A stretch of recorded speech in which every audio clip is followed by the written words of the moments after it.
Nouvelles héroïnes. Donc là, on est en train de se rapprocher de ce glacier de fou, quoi, qui s'appelle Nordenskjoldbreen. Je pense que c'est un de mes glaciers préférés ici au Svalbard. C'est un des glaciers qui est les plus crevassés par ici. Et c'est fou, c'est que le glacier change ultra rapidement ici, comme tu le sais. Ah, c'est trop beau.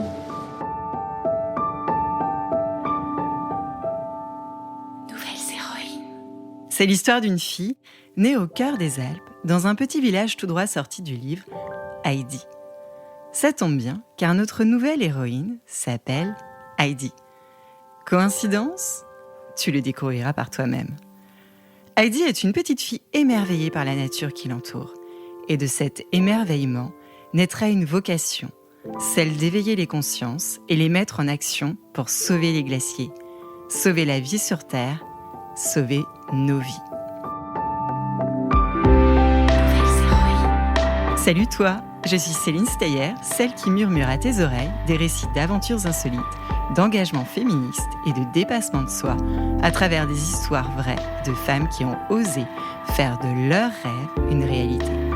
Des histoires pour t'aider à grandir en confiance et trouver ton propre chemin. Bienvenue dans le monde surprenant des nouvelles héroïnes.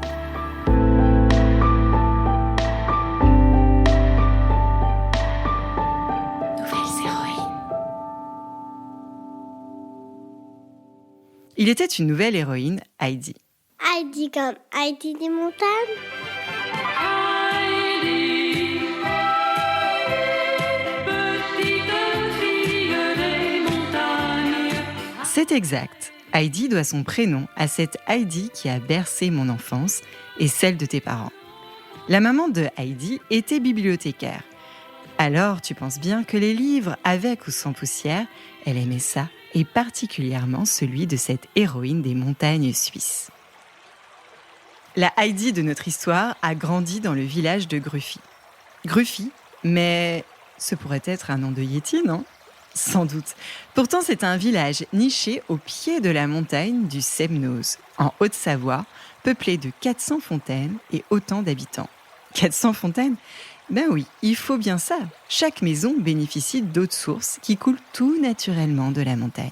Si Heidi vit dans les glaciers, c'est la reine des neiges. Oui, c'est un peu ça.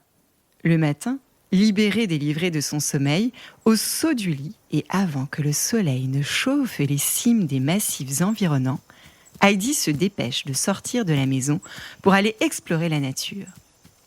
Y croiser un cerf, un chevreuil, écouter le crissement de ses pas sur la neige en hiver et sentir à plein poumon la rosée et l'herbe haute au printemps.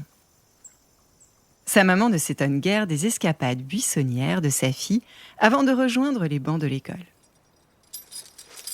Sa maman était une grimpeuse et avait gravi les plus hauts sommets comme le Mont Blanc.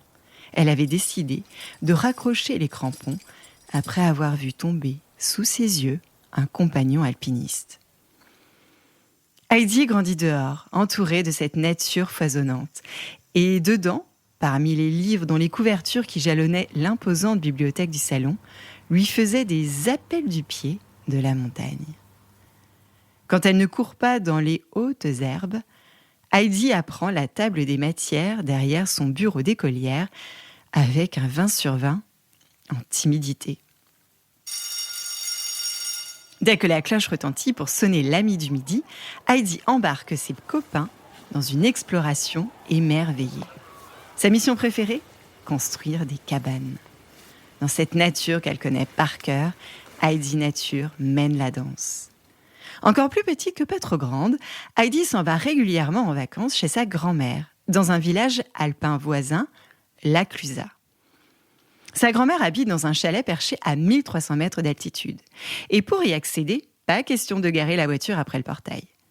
Ce chalet si harponné était toute une épopée. Que je te passe entre les sapins épais, que je te creuse des tunnels sous la neige, que je te descende la pente en rappel pour enfin arriver à frapper à la porte du chalet. Au chalet de sa grand-mère, Heidi aime s'y évader autant qu'elle aime feuilleter les albums de montagne de son arrière-grand-mère. Une photo attire son attention à chaque fois qu'elle s'y faufile. Celle de cette arrière-grand-mère, Pauline, posant devant la mer de glace en 1916 avec une montagne majestueuse que dessinent des blocs de glace figés aux reflets cristallins. De cette photo jaillit une époque où le temps semble suspendu, capturé par les glaces éternelles. Un témoignage intemporel d'une beauté naturelle qui doit perdurer à travers les générations. Et qui doit perdurer au gré des générations. Pourtant, cette photo renvoie Heidi à son propre souvenir de la mer de glace. À l'âge de 12 ans, plus adolescente que beaucoup moins petite, Heidi découvre pour la première fois l'un des plus grands glaciers de France à bord du train du Menton-Vert. Toutefois, ce train l'emmène à un glacier qui ne ressemble en rien à la photo de sa grand-mère. Pour y accéder, Heidi doit descendre des centaines de marches, encore inexistantes il y a 80 ans. Pourquoi ? Quelle est la raison de ce phénomène qui ne laisse pas de glace notre Heidi, encore ignorante du dérèglement climatique dont la mer de glace allait devenir un triste symbole ? Cette découverte fait tilt dans l'esprit d'Heidi, qui retourne sur les bancs du lycée pour perfectionner sa bosse des mathématiques, son esprit scientifique, sa passion pour la biologie et les mécanismes de Dame Nature. Quand elle n'a pas les yeux rivés sur les équations algébriques, elle se passionne comme sa maman pour les livres et récits biographiques d'alpinistes, comme Premier de Cordée ou La Grande Crevasse. Heidi est bien la fille de sa mère, la petite-fille de sa grand-mère et l'arrière-petite-fille de son arrière-grand-mère. Chaque exercice de mathématiques terminé est une parfaite occasion d'évasion dans le parc de la Vanoise. Un bonheur pour celle qui adore marcher au cœur de cette nature. Son goût de l'alpinisme grandit autant qu'Heidi s'épanouit. Alors un jour, Heidi participe à un casting pour l'émission « Passe-moi tes jumelles », dont les caméras s'apprêtent à suivre une équipe de randonneurs rejoignant la ville française de Chamonix à la ville suisse de Zermatt, à 1600 mètres d'altitude. Elle a 16 ans. Elle y fait la rencontre d'un guide de haute montagne, Hubert. Et tel Saint-Hubert des glaciers, il explique pendant 10 jours au groupe la vie des glaciers qu'il traverse. Lors d'une conversation, Heidi avoue sa passion depuis toute petite pour ces majestés de glace. Alors, de sa grosse voix, Hubert lui ouvre la voie. Sais-tu que des personnes gagnent leur vie en étudiant les glaciers ? Attends Hubert, il existe un métier pour étudier les glaciers ? Oui, le métier de glaciologue. Eureka, c'est ce que je veux faire toute ma vie. Pour Heidi, il n'y a pas de plan B. Son métier sera glaciologue ou rien. Elle passe son baccalauréat avec en option biologie et intègre l'université pour passer une licence de géographie physique. Au fond de notre héroïne, les appels au secours des glaciers étaient déjà entendus du fin fond de leur cœur de glace et poussaient Heidi à les sauver au plus vite. Comme si sur cette photo, Pauline, son arrière-grand-mère, lui chaussait les crampons et l'armait d'un piolet pour grimper en tête et braver les névés. Sauve-nous Heidi, sauve-nous Heidi, sauve-nous Heidi. Toutes ces voix dans cette mer de glace allaient la porter vers son nouveau métier. Mais comment faire pour les sauver ? Comment faire et déjà, comment fait-on pour les étudier quand il n'y a pas d'école de glaciologie en France ? Lors d'une randonnée dans le massif des Aiguilles Rouges, Heidi parle de son projet de métier avec ses coéquipiers. Comment fait-on pour devenir glaciologue ? Il n'y a vraiment aucune école qui propose cette spécialité en France ? Ou même ailleurs ? As-tu déjà entendu parler du Svalbard ? Du quoi ? Ni d'un, ni deux, mais bien à plusieurs doigts, Heidi tape frénétiquement Svalbard pour qu'Internet lui affiche à l'appel et même au tractopelle des images de paysages de glace à la beauté rare. Se cache là-bas, dans ces déserts blancs au cœur de l'Arctique, un centre universitaire le plus au nord du monde. Oui, je vais au Svalbard pour devenir glaciologue. L'université se trouve dans une ville au nom imprononçable, sur l'île du Spitsberg, à l'est du Groenland, entre la mer de Barents et le pôle Nord. Imprononçable tout autant qu'insolite. En raison de sa proximité avec le pôle Nord, cette ville connaît en effet une période de nuit polaire en hiver où le soleil ne se lève pas pendant plusieurs mois, suivi d'une période de jours polaires en été, avec le soleil ne se couchant pas pendant plusieurs mois. Les températures ne sont pas souvent clémentes et peuvent frôler les moins 40. Bouh! Heidi, jusque-là timide et peureuse, envoie email, appelle professeur pour avoir des recommandations afin d'avoir une chance d'intégrer cette université. Impossible n'est pas Heidi. À 20 ans et pour la première fois, elle quitte les Alpes de son enfance pour le pôle Nord. Du hublot de son avion, elle est scotchée par la beauté de plus en plus blanche-neige et bleu sérac des glaciers qui avancent vers elle. Elle débarque à l'université au Svalbard sans parler parfaitement anglais et sans trop savoir à quoi s'attendre. Elle étudie à l'université la plus au nord du monde, dans une région où 60% des sols sont recouverts de glace. Ce sont des zones dominées par la neige, les glaciers et la banquise. Mais face à la beauté de ces paysages qui fascinent notre Heidi, une tragique réalité se dresse, et il me faut te la conter. Les glaciers sont les meilleurs baromètres du changement climatique, et cette région se réchauffe 6 à 7 fois plus vite que le reste de la planète. Pourquoi ça se réchauffe plus vite au pôle Nord, me diras-tu ? Au pôle Nord, il y a la banquise, qui est blanche, et qui recouvre une partie de l'océan glacial arctique. Plus on a de surfaces blanches, plus elles vont réfléchir le rayonnement solaire vers l'espace, et ainsi renvoyer la chaleur. Cette région a perdu 40% de sa banquise en 40 ans. Le blanc réfléchissant de la glace a été remplacé par la couleur sombre de l'océan, qui capture la chaleur et réchauffe l'eau.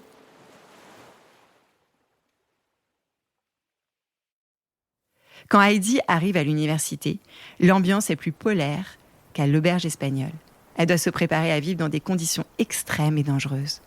Pendant une semaine, elle nage dans l'eau glacée des fjords, apprend à monter des tentes en pleine tempête, à se protéger des ours, à marcher sur les glaciers et à faire des sauvetages en avalanche. Oui, apprendre à devenir glaciologue ne se fait pas avec un plaid posé sur le banc en bois de l'université face à un grand tableau noir. Ça ne s'improvise pas. Pendant ses études, Heidi rejoint des expéditions en Himalaya et au Groenland, mais son cœur, pas de glace, la conduit toujours au Svalbard, où elle vit pendant 4 ans pour écrire une thèse sur la dynamique des surges glaciaires. Maître Capello, tu finis la glace à la fraise et tu nous expliques a cappella la surge ? Pour sûr, mon enfant, la surge glaciaire est une sorte de poussée glaciaire. Les glaciers ne sont pas si différents de nous et parfois ils ont des périodes où ils se réveillent soudainement et se déplacent très rapidement pendant un certain temps, presque comme s'ils jouaient à cache-cache avec la montagne. Cette période très rapide où ils bougent beaucoup s'appelle une surge glaciaire. C'est un moment spécial et énergique dans la vie du glacier, presque comme s'il y avait eu un excès de joie. Le travail d'Heidi lui vaut la couverture du prestigieux magazine Science en 2017, sorte d'Oscar pour les scientifiques. Depuis le jour où Heidi a découvert sa passion pour les glaciers, elle n'a pas cessé d'avoir l'objectif de les sauver. Alors elle multiplie les expéditions scientifiques sur les glaciers de l'Antarctique, de l'Arctique et même en Colombie pour étudier les glaciers tropicaux. Il y a 200 000 glaciers dans le monde et leur fonte est accélérée par le réchauffement climatique provoqué par les émissions de gaz à effet de serre dans l'atmosphère. Pour te donner un exemple, 1 kg de CO2 émis équivaut à 16 kg de glaciers qui fondent. Cela n'a rien à voir avec la poudreuse de perlimpinpin. Quand un glacier fond, ce sont des milliards de litres d'eau qui s'écoulent et qui vont participer à élever le niveau des océans. Oui, alors tu vas me dire, oui, enfin, qu'est-ce que je risque, moi, en France ? Je suis loin des glaciers. Eh ben, en fait, pas si loin que ça. Tu retrouves des glaciers dans les Alpes et les Pyrénées.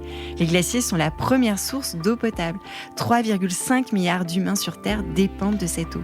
L'eau des glaciers sert aussi à l'agriculture, à l'hydroélectricité et encore à refroidir les centrales nucléaires. Aujourd'hui, Heidi Sevestre multiplie ses actions de sensibilisation auprès de ta génération et des autres générations, de ton âge à celui de tes grands-parents. Pour Heidi, tout le monde va comprendre ce qui se passe. C'est une scientifique passionnée et elle veut le transmettre.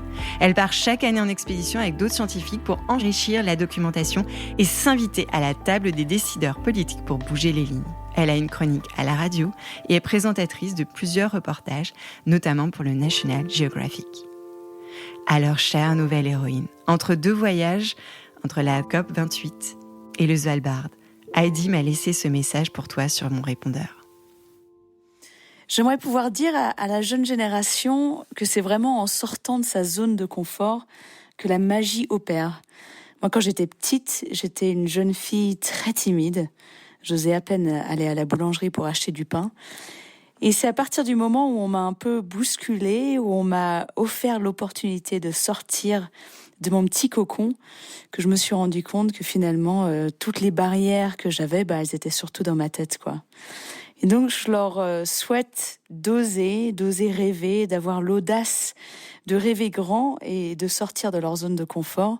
Parce que c'est vraiment là où on grandit, où on apprend beaucoup de choses sur nous et sur les autres, et qu'on peut devenir quelque chose que l'on rêvait être, mais qu'on n'osait pas toucher du doigt.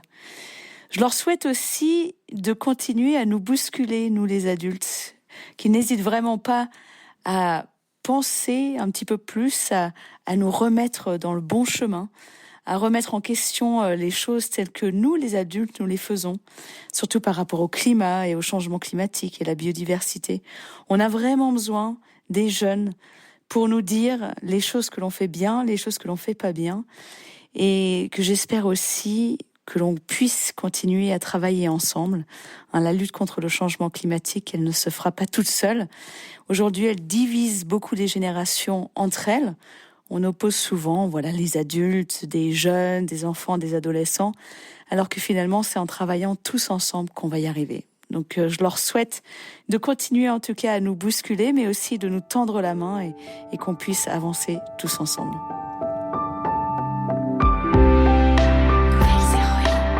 Voilà, c'était l'histoire ou le début de la grande histoire d'Heidi Sevestre, glaciologue et engagée pour sauver les glaciers. C'est à présent l'heure du générique. L'histoire est écrite par mes soins et tirée de l'histoire vraie d'Heidi Sevestre, que je remercie pour sa confiance. Mise en son par Studio Module, et les petites voix sont celles de Madeleine et Nicolas. Pour soutenir le podcast, parle-en autour de toi et à ton école. Et cerise sur le micro, demande à tes parents, grands frères et grandes sœurs de mettre 5 étoiles et un avis sur les plateformes Apple Podcasts et Spotify. Ça me fera très très plaisir. Et comme ça, je pourrai te dédicacer une prochaine histoire. Je compte sur toi.